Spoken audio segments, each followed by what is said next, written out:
Dear listener, in a world where fairways meet the airwaves, where birdies and banker collide, welcome to the show that takes you beyond the clubhouse and onto the green.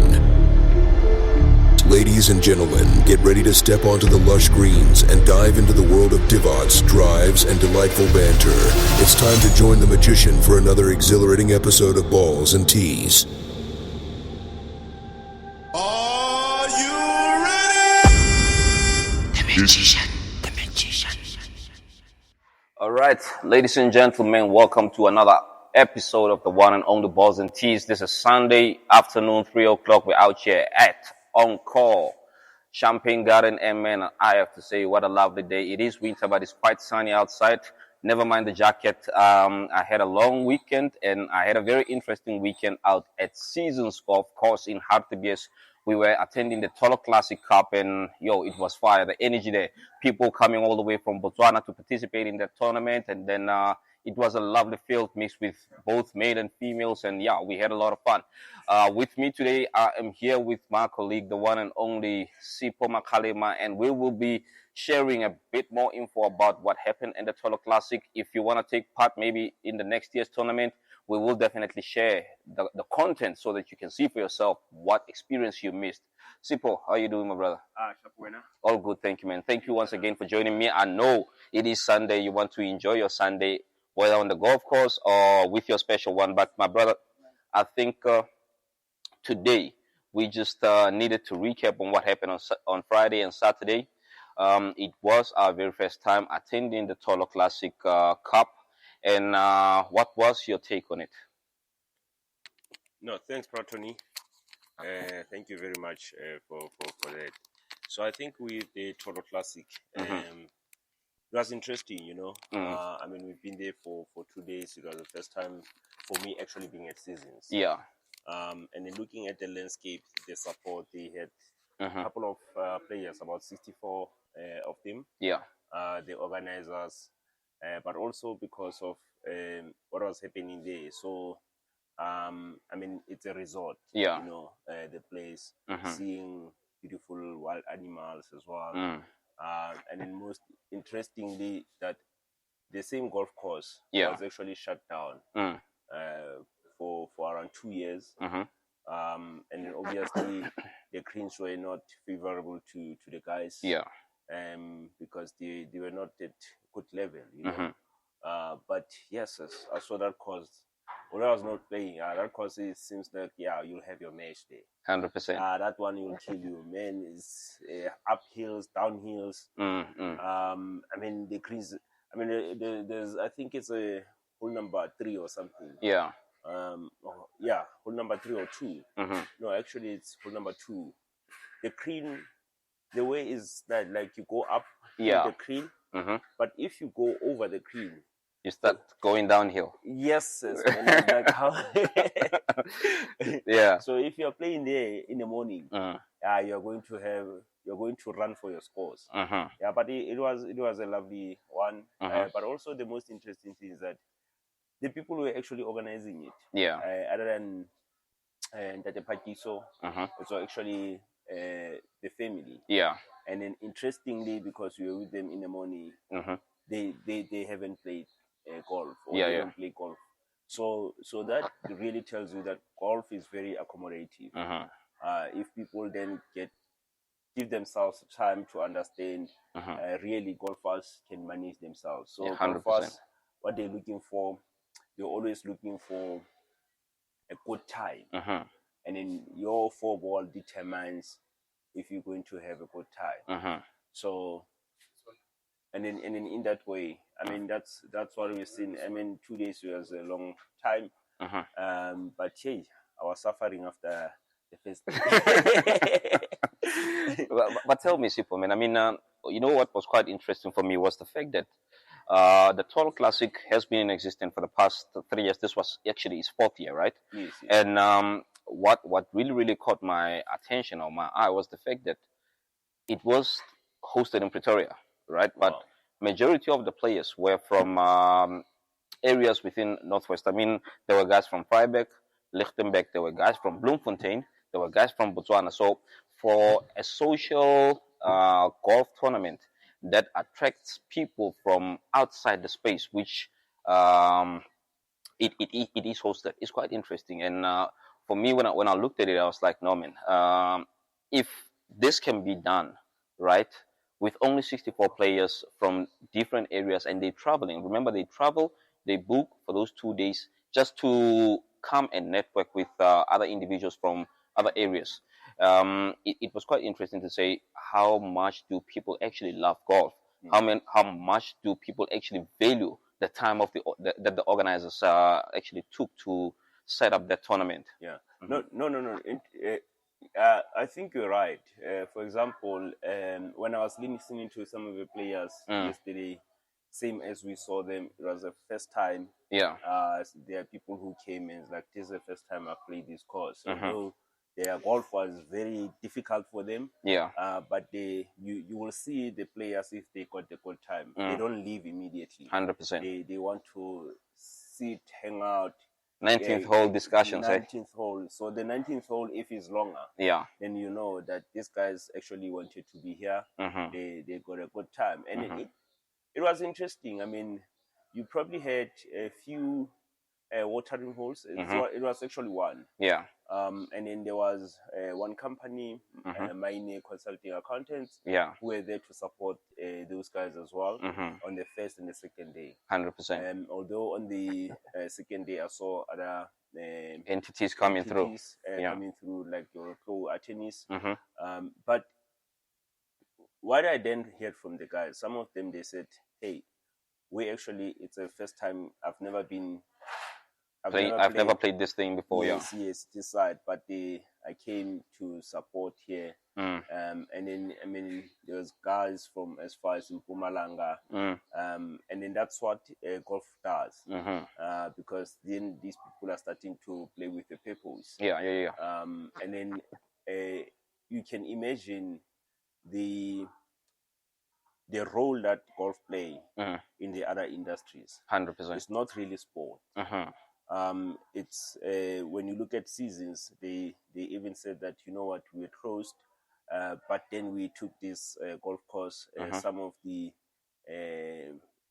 your hospitality area is run by the proper restaurant. 100%. So you can think about your tourism industry itself, its attraction. So those 64 people, they slept at that side, which creates a lot of value for these guys. And then you look at the hospitality in terms of food and all those things. They play a very important role. And that's what golfers do. And then look, man, golfers love golf. 100. You know, and then it's always important for the work that we do of being there and recognizing these guys for the work that they do.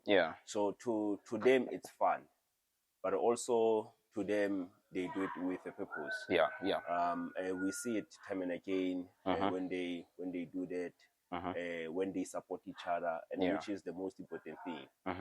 But I also, if you look at golf in the past 20 years, 20 is much, but 10, 15. 10, 15 years. There has been a lot of decline in terms of sponsoring golf, or people getting their golf days to be sponsored and all those things, you know. It's only because there are two things. So some organizers, they start being very expensive to people to come and play and support them. And then in that way, it makes it difficult for the marketing department to do that. But then the second thing that of which I hear as I walk around is because there's also I don't know if it's an assumption or the stigma that golfers have money. You know, so nobody wants to support someone who already has money. That's true. So, but also it's one of those things that the people who are actually also holding the positions of those marketing and part is people that have not been really integrated to golf.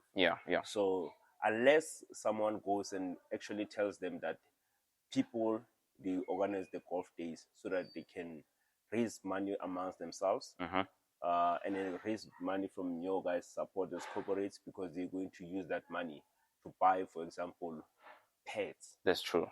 Sanitary pads and school shoes, uniform. Uniform. I mean, for that past 2 years, as we are going around, we see a lot of mostly charity golf days where people are saying that we are doing this for this particular cause. Hundreds. So for I think the parents that then wants to distance themselves from that part, they miss the opportunity to these guys who are probably maybe potential to say, look, together, if we work with you, we can work around these things of social cohesion. So, and then golfers are also people who are very accountable people. Because I mean, these guys are business people, they're executives. So integrity, it plays a very big role on how they see things. And then if you put them and say, as much as you are having fun, please also understand that you are responsible. They love it, so they want to be the part of it. They want to get involved. And then that's how they're going to keep on supporting this thing. So just in one. So when you got the people like your Toro Classic, I mean, it's this thing happening in Northwest, and they are trying to do that. They also create the value to the golf courses, because when you look at what happened with services, with seasons, is that they didn't have the players. So maybe they say the last time before they closed down, those who had bad experience, until someone comes and play again and say, hey, look, it's not really that bad. They are keeping up and in bringing to life. Then someone will be left with that bad experience. So it is also for environment like ourselves to say, how do we also assist these golf courses like your seasons to be able to remind people that season is still a good course, but chow you. Now speaking of that, I mean, we had a chat with Cristallo, who is the events manager, and she doesn't really have much background when it comes to golf, but when it comes to events and organizing things around the golf course, she's very clued up. And I mean, she did mention that it was closed for almost 3 years, and they've been open now for 15 months. She also reiterated the fact that at the current moment, because we're going into winter, is that greens are not going to be very favorable because of the type of grass that they use. But like you said, the wildlife, the scenery. I mean, there was a point in time where we were standing at the tee box of hole number 6 that was going uphill. It's so crazy, because when we looked at the hole, we were like, no man, this doesn't make sense. They say it's a 464 meter par 5. But looking at it from that view, looks like it could be like 600 meters.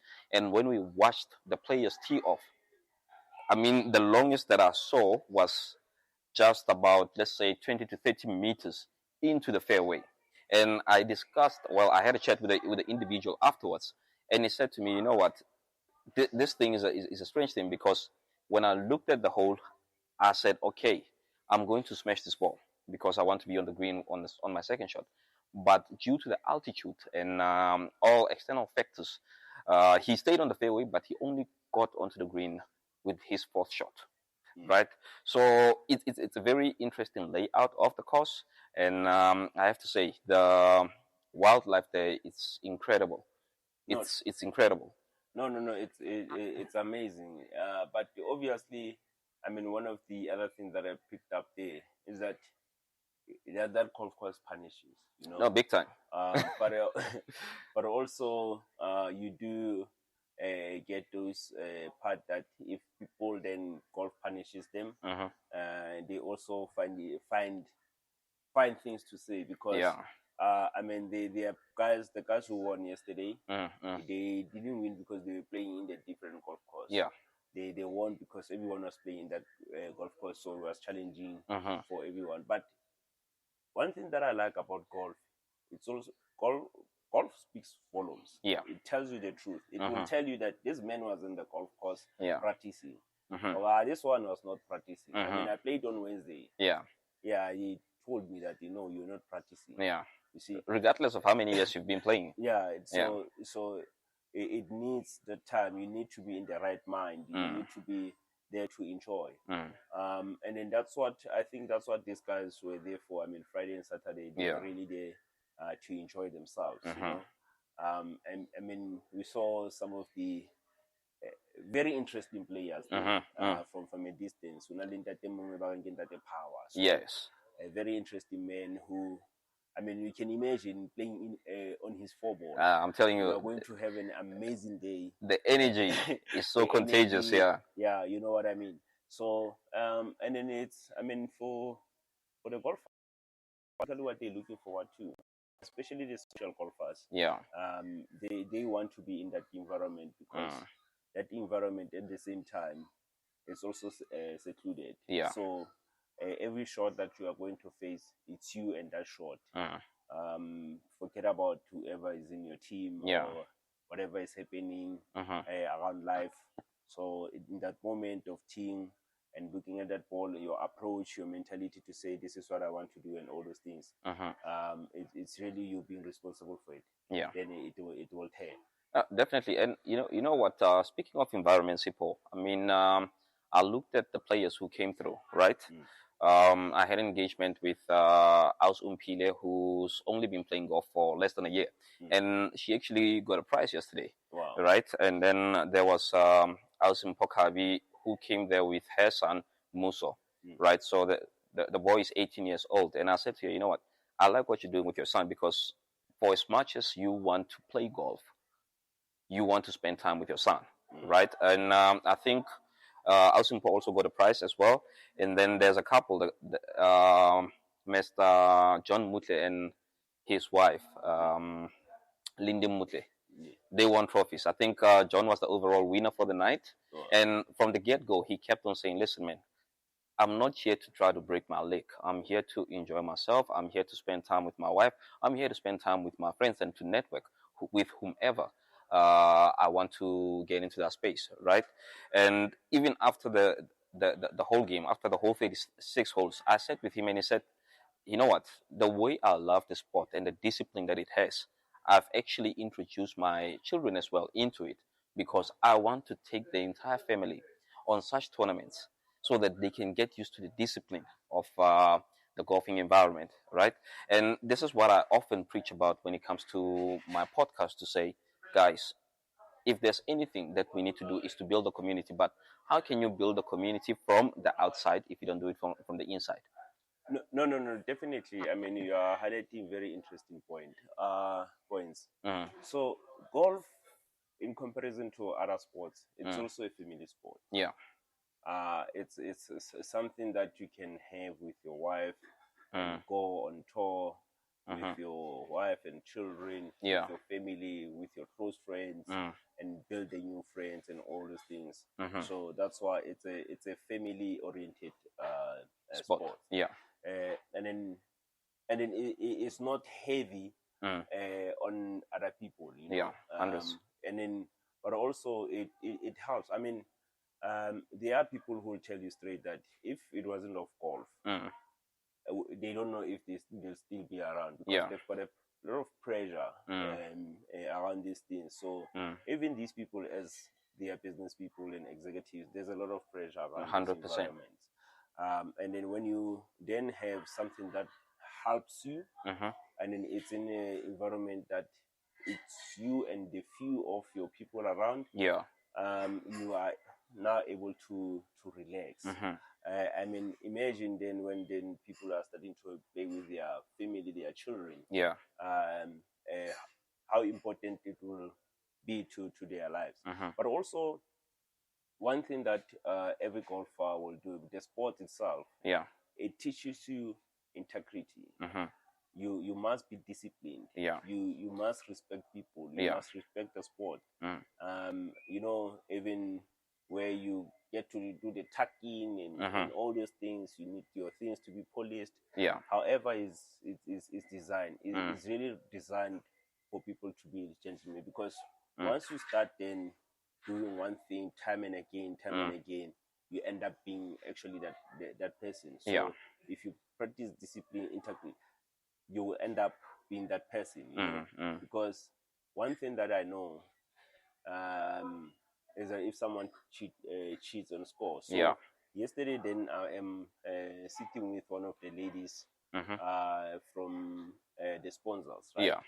And then she was really trying to ask me, and what happens. And then one thing that she asked was, so these people as they play there, who's marking their score? Yeah. I said to her, everyone is takes their own score. Their own score. And it's like, are you afraid that someone might not tell the correct score? Yeah. And she's like, it is possible that they'll do it, but those that are involved, they will definitely see. They know that there's also integrity, so we are not expecting you to cheat. Yeah. So we give you a full trust. Yeah. So that's why the next day when you start cheating, nobody wants to play with you no more. Because it's like, why would you cheat? Because I'm not expecting you. I gave you an absolute power to be honest with your game. Yeah. Because if you then see that your game is not doing well, so you must go to the driving range like every golfer and practice. It's the only way that you improve your game. 100%. Now, Sipho, we're out here at Encore, and I think we've spoken about the integrity around golf, the honesty. We've spoken about spending time with your family. We spoke about the Tolo Classic, which is happening on an annual basis, and there are other tournaments around the Tolo Classic Cup. Now, I want to find out, in terms of integrating the sport, right, into the community at large, and the socio-economic impact that it actually has for businesses within the hospitality industry. What key points have you picked up around this? Yeah, I mean, Tony, firstly, we need to be grateful for what Encore is doing. Yeah.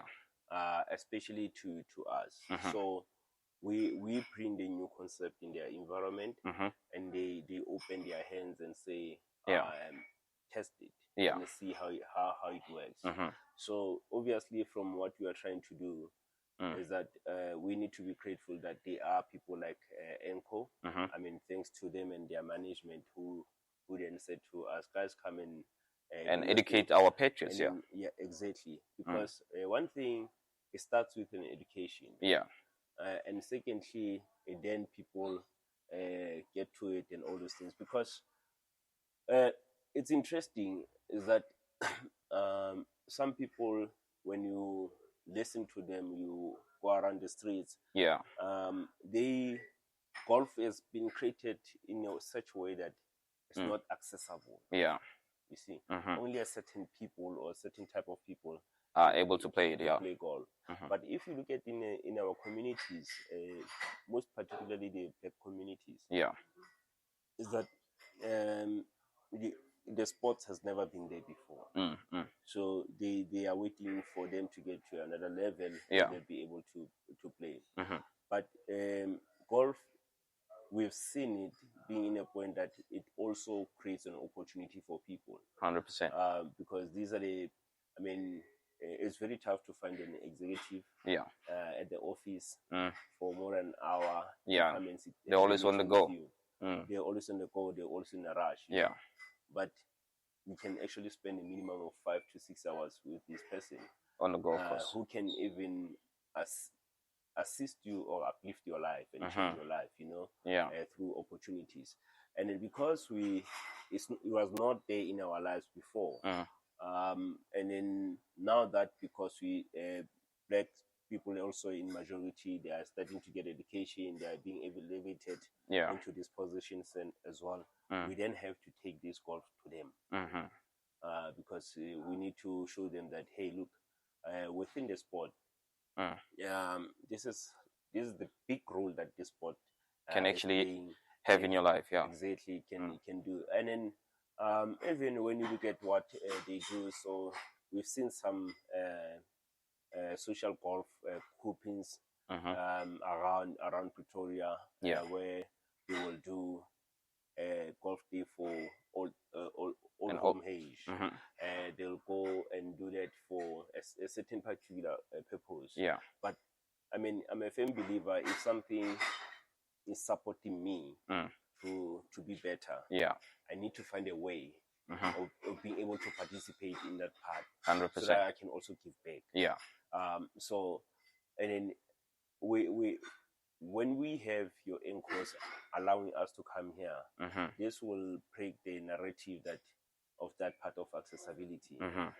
Because as much as golf people can fairly spend on it. Yeah. But also we look at also the value that it brings to these people's life.